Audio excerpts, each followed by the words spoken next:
Good stuff.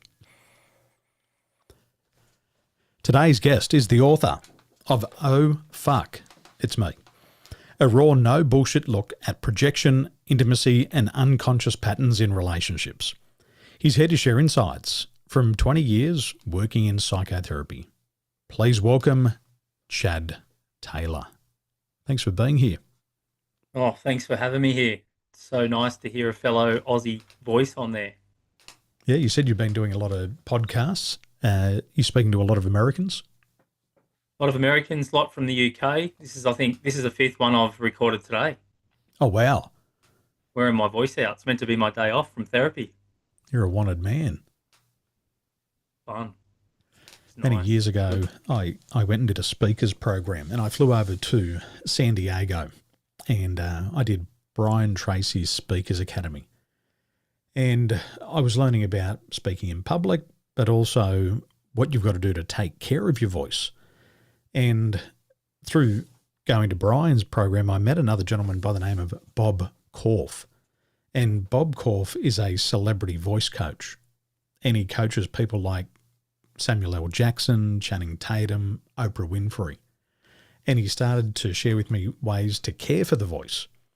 Because what I found was when I was doing live events, I actually did one in the basement of Richmond RSL Club, where the Bowls Club is. After a few hours of speaking, the voice was just cracked and hoarse. So I had to learn how to care for it, because a lot of what you do and what I do is our toolbox, our major instrument is the voice. Mm. And once it goes, it's gone. Yeah. And it's a lot of energy. I don't think people realize how much energy you actually use talking. Like, it's your whole diaphragm. It's a big thing. I feel I get it more at the end of the day. I get it more down in my chest, more than even in my throat, because you're using a lot of energy. And because I'm passionate about what I do, I think there's a lot of energy used all day. It's funny, but coming from a tradie background, now my friends, or especially my father, or when I say I'm exhausted after a week's work, in his view, it's like, oh, what? You're fucking tired from sitting down on the couch all day talking to people. Well, if they only knew, the voice is to create a speech sound is the most complex process for the body, because to make a speech sound, you have to engage more than 100 different muscles in the body. There's 43 muscles in the face alone, and there's 8 muscles in the tongue. And you've got to be able to breathe correctly. You've got to get your diaphragm working as well. But also in the type of work that you do, there's a lot of emotional absorption. You're absorbing other people's emotions all day. That's tiring. One business leader said to me last week, we're talking about social health. And I said, how do you feel about your social health? And he said, well, how do you describe that? And I said, well, when you're interacting with people, after an interaction, do you feel energized or do you feel depleted of energy? He said, I feel depleted. And I said, give me an example. He said, well, I wake up in the morning and I start the day with 10 golden coins in my pocket. And he said, every time I have an interaction with somebody, it's like I give them one of my coins. And after 10 interactions, all of my coins, all of my energy is gone. And he said, I get home, I'm grumpy, and I don't want to talk to anybody. He says, but here's the introvert wife who comes home. She starts the day with no money in the pocket. And every time she meets somebody, she takes a gold coin from them. And 10 hours later, she comes home and she wants to party. And he said, I'm absolutely wrecked. And I've only spoken to people all day. And It's interesting in this job, right? And for your job as well, that I've got to make sure I read a book, because exactly what you just said then was happening to me last year, when I love what I do and it does energize me being with people. But being an addict and a recovering alcoholic and being a recovering addict, if one person a week's great, well, imagine how good 50 a week is going to be. So I sort of got to a point where I was doing too much, way too much, probably double what I should have been doing. And then my partner and my kids were getting the worst of me. Exactly that. Not as in grumpy and cranky, but just depleted. Mm. Mm, And then I read a book. I can't remember the name of it now, but I read a book written by a therapist on, making your partner and your kids the last client of your day, mm, because it's really unfair if the rest of the world gets the best of you and they get the worst of you. mm. Kind of like a tradie again, isn't it? The builder's house is always in need of repair. The roof's always leaking. The mechanic's got the worst kept car. And the therapist hasn't taken care of their own mental and emotional health. Mm. And that self-care component, all of us, all business people have to have it. It's like me with business coaching. Sometimes I think I'm putting all this energy and effort into making other people money. Better put some of that knowledge and skill back into my business. Mm. But we're And how do you people do that? helpers. How do you do that? Well, I've got to take the own medicine. Mm. A recent example, and I think all of us should get into this good habit, is we've got to have a look at when a crisis occurs and do a crisis intervention. So what are we, 12 days into the Iran, Israel, USA crisis? So what I did with my team on Monday, I sat everybody down and I said, let's do a crisis intervention. Let's look into the business and have a look at all of our expenses. And let's put them on the table. Everything that we're using, and that's absolutely essential, let's keep it. But if there's subscriptions that we don't really use or it's a crossover with other technologies, let's eliminate it.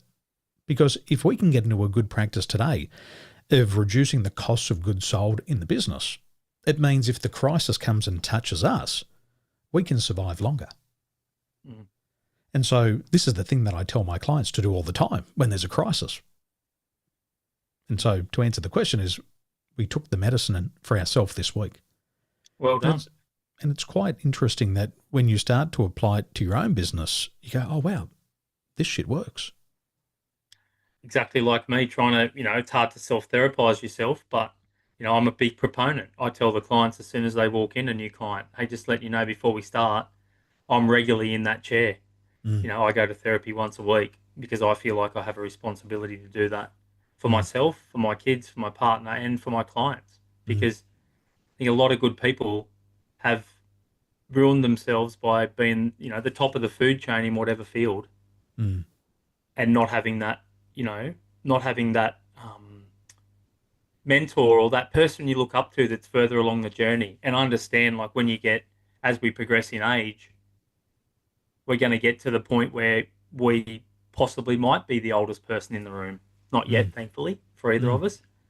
But I think it's really beneficial. And that modality for me comes out of addiction recovery and places like 12-step fellowships where, even if you are the sponsor or the mentor of everybody, you need to, you know, there's a saying in AA where they say, he who is mentored by himself is mentored by a fool. mm, And I don't know how you might disagree or agree, but I know for me with what I do, I need to run this past somebody else. I need to, and if I don't, if I think I've got it all together, it's easy for me to come home and this isn't a conscious thought, this is an unconscious thought. And I'm sure mm, you know a lot about that with the field that you're in, right? About mm, the unconscious thinking and patterning and programming that, I never want to get to a spot where I think, oh, I've just worked with 30 people this week. Their lives are all improving. Like, what's my partner complaining about? Doesn't she know who I am? mm, Like, mm, and I think I see that a lot in the world. mm, You mentioned lived experience. I don't know what it's like in the rest of the world, but I know in Australia you can go and be a psychologist and have never, ever, ever had a fucking psychology session for yourself. mm, You can actually go and do your 6 years of uni and do your placement and never have had fucking personal therapy. Like, it's just wild. Like, mm, what place in the world can you do? I relate it to my clients as like I was a plumber in a previous lifetime, and it's almost like I go and I learn all about plumbing, and I don't touch any tools, and I don't know how to dig a trench, and I don't even know. There's a skill to holding a shovel, and there's a skill to using a crowbar, and there's a skill to holding a jackhammer so you don't break your back. Like, I haven't learned any of this, and mm, then 6 years on, I get my ticket, and I'm a licensed plumber now, and I just go and I get the loan for the ute, and I get the loan for all the tools and the crimp gun, mm, and I turn up at the person's house, and I say I'm here to do your plumbing, and all because I learnt it in a book. mm, Like, it's wild, which is why I chose the path of psychotherapy, because we had to do 40 hours a year of personal therapy and prove the receipts, and it had to be somebody qualified Mm. for that period of uni, which I think, I think we've lost the ability to, in my opinion, to um, I suppose even I'd like to call it barter, or that transference of energy, right? Like Mm. money, you said before about the crisis. Money Mm. really, and you'd be a lot smarter than me with this, because I'm good with my money, but I'm not good with my money. Like, it's funny you say about the crisis in what's going on in the other side of the world, right? Closer to you than it is to me. And I just donated $500 to a charity because my TikTok blew up with an Indonesian charity that I support because of a shirt that I was wearing. And I went from 230 followers on Friday to 15,500 followers on Monday. Wow. And I would say that 15,000 followers of those were Indonesians. And I had all these messages I was trying to put into ChatGTP and work out what they were saying. And for anyone listening, if you've got a spare dollar, don't buy my book, donate to this charity, right? Because so then I thought, well, these guys have supported me so much. Mm. I feel like I wanted to give something back with my book, which was donate to charity. And I love this. I go to Bali. Bali's like my second home. I'm looking at buying property there for the next couple of years. You're an expat, and I usually spend at least 2 or 3 months a year in Bali at the moment. In between, I'm going again in June, and I love this place because, they get wheelchairs and they look after, we when we're in a Western world and we're in worlds where we get looked after. No one's looking after the disabled, and no one's looking after the deaf over there, right? It's hard enough to live and Mm. make money just as you are. So Mm. the support that I've received and the messages, and mostly Java and all these places that I've never visited, people inviting me into their homes and, hey, mister, come stay at my house. And like, and then funnily enough, the only real messages I got from Westerners on these things were like, "Oh, it's really good to fucking talk about it, but put your money where your mouth is." Type. It's a very we're getting off tangent, but we're not. But it just the difference of love over there of building people up to Mm. what we're used to here at the moment in the Western world through fear and whatever else is going on.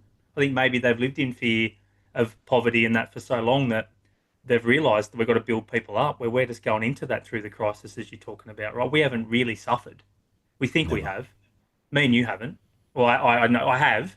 I've suffered, right? I've I, suffered I didn't get the alcoholism. 21-inch wheels on my ute. Exactly. I've suffered drug addiction, but I've never Mm. suffered actually not being able to. I've never suffered where my next meal is going to come from. And even people that say they have, I personally, I'm not saying you haven't. But if you're in Australia or places like that, I beg to differ that you couldn't go to a food bank or you couldn't go to the salvos or places we've got. Where over there, we don't. So enough of a rant. It's got me off my ass to say, okay, well, 10% of the profits are going to go towards them guys, and the other 90% is going to go towards printing more books because, my book isn't. It came to me. It was written, and I went on a holiday to Bali on the 18th of December. I knew I wanted to write a book. I got on the plane this year. I got on the plane again on the 8th of January, and I had a good holiday, and somehow the book is ready to publish. So it almost was.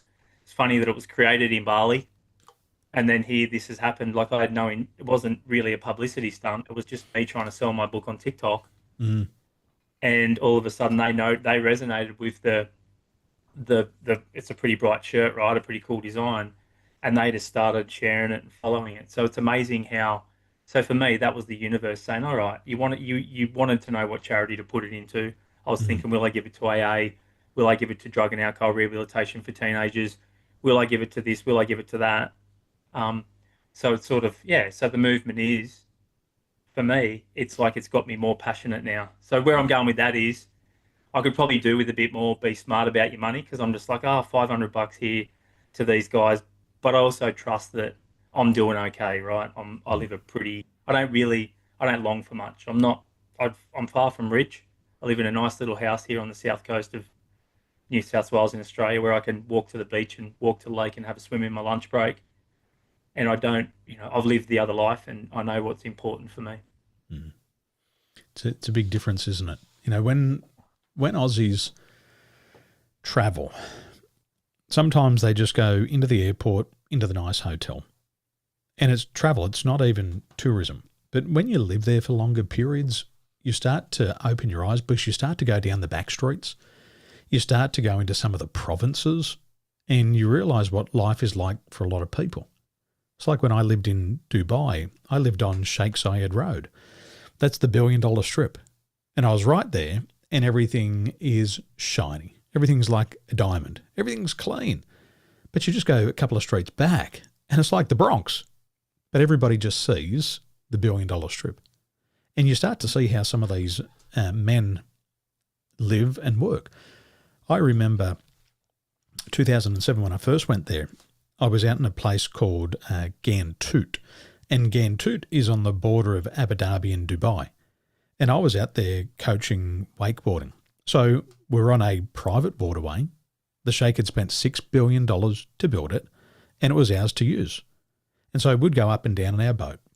But some of the workers who were there, in the middle of summer, it's 60 degrees outside in the sun, and they weren't allowed inside. And they weren't allowed to drink or eat during the day. But because I was Westerner, I was treated very differently. But how they lived was unfair, totally unfair. And you start to realise that we are very privileged as Aussies. Yeah, and a lot of Indians, right? A lot of Indians shipped in and those sort of Philippines to work in. I was surprised when I went to Oman and Dubai and stuff. Like it wasn't really, most of the work was done by, I suppose, I don't know the term for it, but I suppose immigrants. Yeah. And that blew my mind as well. You know, going into Oman, I went around the world on a cruise ship. You know, I didn't really want to fly. And cut a long story short, I was getting married, and I said to my partner at the time, "Do you want to spend the money on a wedding, or do you want to go on a good honeymoon?" Mm. So we went around the world from Sydney back to Sydney for 104 nights, and went to places I probably would never have chosen to visit, being an Aussie male that was 30 years old. That Mm. You know, because I didn't like the shiny. I never really liked the shiny stuff. You know, this is Mm. how I go to work. I go to work in a hat, and I don't wear shoes most of the time because I live in a somewhat warm climate. And my supervisor used to argue with me all the time. You can't wear a hat to work. You can't wear a t-shirt to work. You can't not wear shoes to work. Who says I can't? I've always been that kind of, not rule breaker for the fun of it, but like, who says we have to believe in this? Who says that, you know, for me, my biggest rock bottom in my life come when I achieved everything I set out to Mm. achieve. I almost, and that was 2019, where, you know, everyone told me the whole pinnacle of life in Australia, and I'm not sure what it's like in other parts of the world, but it was almost like you own your own home, you have a bit of money put away, you have some toys as an Aussie male. I had two Harleys, I had, you know, a hot rod, I had my drag car that I'd race, I had a passive income from a business. I had a house on the beach with no mortgage down in Pambula Beach, further south. I had a pool. I had everything I wanted by 39. Had this Mm. goal, and I set myself to do it. And then I got there, and then my life fell apart. And I left my relationship because I think what happened was unconsciously I had no guidance. I had no real, well, I think I did, but I didn't listen because I was Mm. so fixated on this is going to make me happy. When I get to here, right, I'm going to be okay. And I wasn't. And I left my relationship because looking back now, I think, wow, you're the problem because I'm still not happy and I've got everything else I want. So the common denominator here must be you. Like, fuck, get a mirror, Chad. And that's what I learned over 2019 and 2023 was the universe just mirror after mirror after mirror of a real, like, just wake up, like, very, very fast. Like, I was already on a spiritual journey. I'd go to Buddhist retreats and I'd do a lot of things like that. I was always, and even in India when I went on that cruise, you know, I was like, off the ship and running away from all the rich people on the ship that had their little stick dots on their thing to go and do the tours. And I was like, jump in a tuk-tuk and show me what you do for the day. You know, Mm. show me what life looks like. And you know, amazing, get taken out in these backwaters down in, where was I, Cochin and, you know, Goa and all these sorts of places, and, you know, lunch with people I couldn't speak to. And they're the experiences I wanted. And I'd get back on the ship and I'd see the shiny new watch somebody had bought in the boutique store, like you said, you know, the main strip of Goa. There's all the shops that are owned by Westerners, you know, and Bali's the same, right? Mm. Bali's the same at the moment. You know, there's fucking tattoo shops, massage parlors, and beauty salons, really. You know, Mm. I go there for, you know, the people, the nasi gorengs, and the Alcoholics Anonymous, if I'm truthful, and the experience. Like, I couldn't be any. I usually go to Bali and I don't buy anything unless Mm. I need it. These shirts, Mm. I stock up on these guys. amazing. They last forever. But so yeah, it's a different world, right? We Mm. live in. So I guess what I'm saying is, you being a business coach, I could probably deal with something like that because I know I've got a good book and I know I've got a good product, and I don't even really want the money from it. I want to give back. Like I want it to be in jails, and it's very blunt and raw. It's a book that someone said to me today on a podcast. He said, this is the type of book that a 20-year-old could pick up and actually understand. I really tried to dumb it down Mm. to be up for anybody to be able to, as long as you're not too prejudiced with the language, which again is the language in the book, right, is more of a, it's a gentle, it's a gentle one of these. It's like the Roshi in the, in the Japanese monastery that walks around with his little bamboo stick. And as someone drifts off from their meditation, he gives them a little tap on the back, not to hurt them, just to slowly let them know, hey, you're off course. Like, get back to it. Bring you back to the present moment, back to the moment. Well, they say if you're traveling across the Sahara and you're on a camel and you start to drift, when you drift, you die. And so you've got to come back. And I think a lot of people today, they're dead on the inside. They've got everything else that they've desired, like you're saying before. On paper, we look so successful. The car, the house, the watch, the holidays, on paper it looks good. But inside, most people are spiritually dead. And they haven't had a strong purpose. They haven't had a meaning. And so the money is the motivator. It wears out pretty quickly. Once you get enough to survive, it's not a good motivator. But if you're passionate about something and you get to live it every day, that's a different story. And I think a lot of people, they get it's like they get the Rolex. I'm going to put the Rolex on. I'll never have to tell people how successful I am. I'll just walk in the room and I'll have it on my wrist and people will know I'm successful. Unfortunately, you go into a room and there's somebody with a more expensive Rolex. And so now you feel less. And then you get people who don't even give a shit about a watch and they don't even notice it. Do you know how much my watch is worth? Yeah, 30 grand. You had a really good quote before, and there's one that they say in law. They say that a lawyer who represents himself in court has a fool for a client. And for therapists, if we try to treat ourselves, we also have a fool for a client. And people kind of don't understand what it means is you can't operate on yourself. It's like a dentist who has a patient who's got a rotten tooth. If your tooth is rotten, you need professional help to pull it out. A dentist can't pull out their own teeth.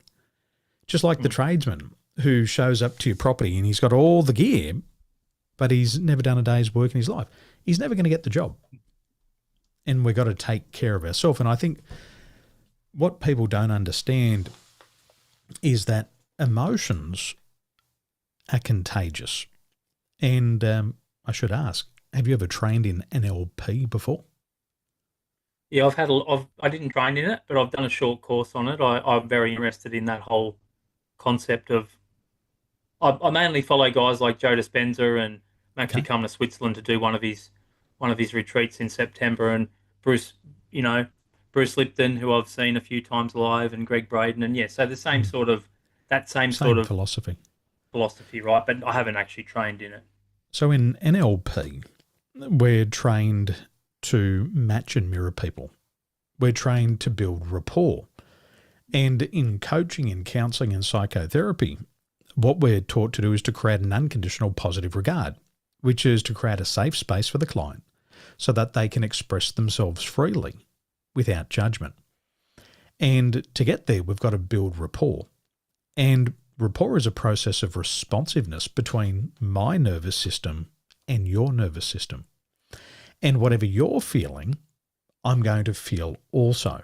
And so when people come to therapy, when they come to coaching, they bring their logic, but they also bring their emotion. And for highly sensitive people like you, like me, when a client brings an emotion into the room, we feel it.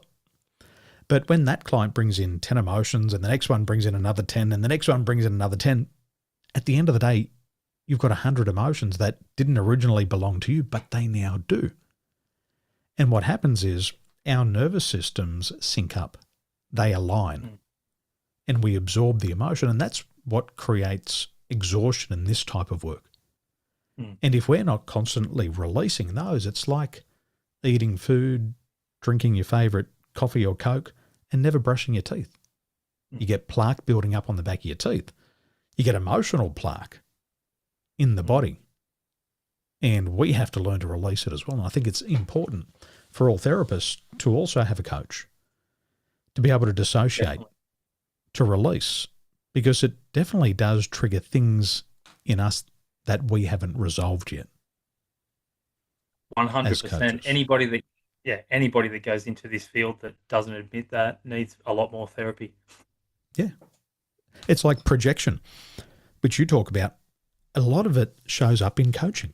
One of my mentors, Dr. Tad James, he said, Daniel, if you haven't resolved your own stuff, your client is going to bring it to your session.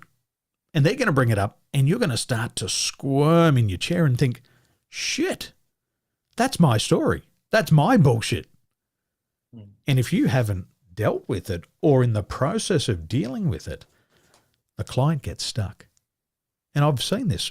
I had a student doing very successful in coaching. He sold a bunch of tickets to his mastermind. And he rang me up and he said, my mastermind's full, but I'm having problems.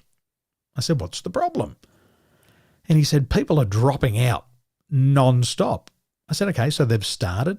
Yes. They've enjoyed the first few weeks. Yes. And then they're dropping out. Yes. Well, what's happening in the program? And he started to squirm.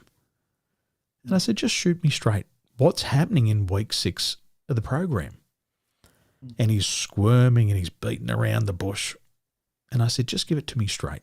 What's the topic? And he says, it's bouncing back from breakup. And I said, oh, bouncing back from breakup. Excellent. And I said, have you bounced back yet from your breakup? And the tears came out. Oh, and I touched an emotional wound. And I said, this is the problem. You haven't taken your own medicine. You haven't overcome that block. And now your clients are getting stuck where you are. And I said, you've got to go and work on that blockage so that when you look them in the eye, they know that this shit absolutely works and it's working for you. And if it's working for you and they've signed up the program, then it must work for them. So he ran away. He did his therapeutic work, cleared his stuff out. More people came in. Everybody got past the 6th week and they stayed. Yeah. Amazing to hear that in another analogy, right? In another, not analogy, in another story, because this is the journey of life. Lived experience is everything.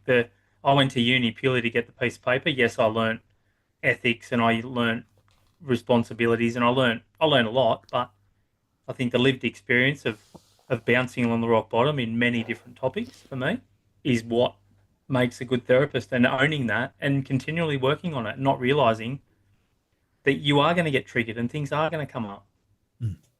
It's not a deficiency. Yes. And also not giving too much advice. You know, sometimes a client will come in with exactly what went on in my past relationship and I'll be triggered and I can feel it. And I'm thinking, fuck, he's really not saying this, or wow, she doesn't realize what she's doing to him. And I think, hang on a minute, like just pull it back. This isn't about you. It is about you inside, but it's not about you through this fucking trumpet here. You know, and then I take that to my therapist. I have a supervisor, which is about my clients and how to work with them. Because I think, again, just on this topic, we've all got to go to supervision, which you can kid yourself that you're doing fucking therapy because you're going to supervision. So anyone listening to this out there, if you're thinking, oh yeah, I'll go to supervision, again, your blinkers are on, your blinders are on, right? Like supervision is about the other person, therapy is about us. So really, it's about, because of course I get triggered. You know, I get teenage boys that come in that have the same relationship that I had with my father at that point in time. Thankfully now, my father hasn't really changed, and he's, you know, my father's my father, but I love him for who he is now. And I think my sister's not talking to me at the moment because I love my father for who he is. And for somebody who hasn't done any work on themselves, it's always the other person's problem. Where I see, you know, we're all doing the best we can from the level of consciousness that we have, right? You know, Albert Einstein virtually said that in his own ways. You can't solve a problem with the same consciousness that created it. So in other words, what's our main goal here in life? To gain more consciousness, right? In whatever field. Therapy, for me, I want to gain conscious in some certain main areas, which is parenting, being a good partner, probably how to work with the most amount of clients. They're my main drivers, and probably again, I can't say what order of these two, right, with my partner and my kids, because it's a different love. I can't, another thing I see with broken relationships and single parenting and is there's this whole unconscious sort of like badge of honor that says my kids will always I meet you on Tinder or in the street or at kids pick up or wherever it is, and then I say, oh, my kids will always come first, and then you say to me, yeah, yeah, my kids will always come first, and we wear it like a badge of honor. Mm. But I think what we don't realize is we're saying to the other person at this level, the heart level, you'll always come second. Mm. Like we're not aware of the shit we're doing, and we say these things because, oh, that sounds really good and makes me sound really noble. And I write this in the book, but we're not even aware of what we're saying. Mm. So for my partner, she does come first, but my kids also come first because there's two completely different, and you'd probably know this living in Asia, right? Where, in a lot of other countries, in Hinduism, I think there's something like 137 words for love. Mm. Love for your goat, love for your mother-in-law, love for your father, love for your sister, love for your brother. They all have different words. We in the Western world have love, and we say, I love that chocolate cake, and I love my kids, and I love my partner, and I love my dog, and I love my job, and I love my car. We're very narrow-minded in that word. Let's get some more understanding about that. What does a love Mm. for your kids look like? What does a love for your partner look like? What does a love for your car look like? Mm. The language around the world is very different. And I was having a conversation with my wife this morning. I said, I was dreaming of snakes last night, and these big green and black snakes, and they were looking at me, and one tried to hop into bed with me, and she said, let's decode the dream. And so she got onto ChatGPT, and she's analysing this dream. And when she talks about ChatGPT, she personalises it. So she says, he. She calls ChatGPT he. He's saying this about your dream. He's saying that. So even here in Taiwan, particular words have different meanings. ChatGPT is a person. It's a he. Okay. And I think my favourite one here in Taiwan, I asked my daughter, I said, when you write the Chinese character for kangaroo, what do the symbols mean? What do those symbols tell you? She says, well, I know it's kangaroo because that's how we translate it into English. But if you look at the two characters, we actually call it a pouch rat. And I think as soon as you think of it like that, a kangaroo is a pouch rat. It's a rat with a pouch on the front. Every Aussie gets it. They go, absolutely. Yep. They're a rat. So words have different meanings, and some cultures have more meanings than one. And we've got to learn to expand our language because it's like spirituality. You can't explain spiritual things with logical words. It almost diminishes it. It's like the feelings you get when you're in Asia and you have those spiritual experiences. You feel almost ripping yourself off when you use the English language to describe what's going on. And you can't. I said to someone today, they were telling me that they'd said don't think bad of me. I'd seen God as a 4-year-old child, and I grew up in an atheistic home, and here I was on my hands and knees praying, reciting the Lord's Prayer, and I'd never heard it before. And I think most people would almost, oh, well, here we fucking go. And I'm really inquisitive. Okay, tell me about this. Tell me, And she's in her 60s now, and I said, oh, what's your husband think of this? And I know her husband, he's a bricklayer. She said, oh, I've never spoken to him about it. Right? So this is this exact thing. We can't, and I get it because I've had those experiences. I've had spiritual experiences that have put me in mental institutions because there's, for anyone out there, right? There's not much difference between, a psychic experience and a psychosis. There's a borderline there, and the veil is very thin between those two things. And when people don't get it, like I think there's a lot of people in a lot of places, especially in the Western world. I mean, drugged up mental institutions, straitjackets that in the East and especially, 500, 1,000 years ago, they're the people we would have been listening to if they had got the right people around them to understand and say, hey, you're not crazy. Those voices are probably something deeper. you know. And so the simple way I try and explain it to people is I can't tell you what it's like. It's a bit like me trying to explain to you what a banana tastes like if you've never eaten one or seen Mm. one. I'm Mm. trying to say, yeah, it looks a bit like a moon, and it's got like this knobby bit on the end that's a bit black, but it's bright yellow, and the skin's like really weird. And when you peel it, it comes all the way down to the end, and then when you eat it, it's pasty and soft. But if you get it too early, it's bitter and it's green, and like, what the fuck are you talking about? You know, Mm. like what? And then you try and explain the taste of it. I could go and tell you we could meet up every day for 3 hours, and I could talk to you about bananas, right? For 10 years and come away from it, you still wouldn't have any idea of what the fuck I'm trying to tell you.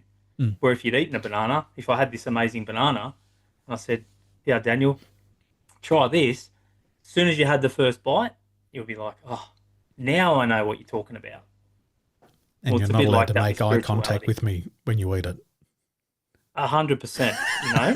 And I love saying on that, I love that, there's a parable that virtually goes along the lines of, that the student he's really working hard on his spirituality, Mm. really hard, and he goes to the master. And I'm sure you probably know this one. He says, if I keep meditating and I keep praying and I fast and I don't eat meat and I do all these things, I drink green tea and I do everything you're telling me to do, will I reach enlightenment? And the master simply laughs as they do and says, no, but if enlightenment comes, at least you'll know what it is.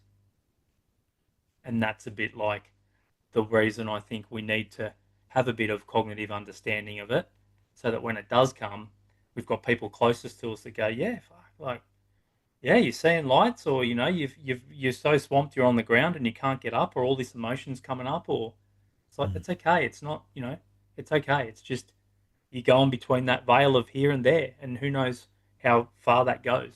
Mm. And it's so symbolic. When I was learning timeline therapy and NLP, so much of it is symbolic. Mm. And we speak and we try to get people to translate the symbols for us. And to them, it makes absolutely no sense. Mm. But for us, it does. I learned a spiritual tradition here recently. It's an 800-year-old incantation. But if I told Aussies or showed Aussies what it was, they'd want to put me in the asylum. Oh, here's Daniel. He must be doing drugs. Yeah. He's lost his mind. No, I'm just doing an 800-year-old tradition that hundreds of thousands of people line up for every single day to experience here in Taiwan. But you can't describe it in the English language because And the even that saying, concepts don't lost his exist. mind, Lost his mind. He's gone bonkers. found He's it. gone bananas. He's found it. Chad, tell us, where can we get a copy of the book and how can we get our grubby little hands on it? Shopify, Amazon, my podcast of the same name. Like I said, profits will be going back into the book. This is it's not a registered not-for-profit, but one day it may be. I want to, so yeah, Amazon, Shopify, probably a bit better because I can give people a discount code and there's probably a bit more money in it for me to put back into it. Beautiful. And what's the website? chadtaylorpsychotherapy.com.au. Awesome. Chad, thanks for joining me. Thanks, Daniel. It's Thanks, been mate. great.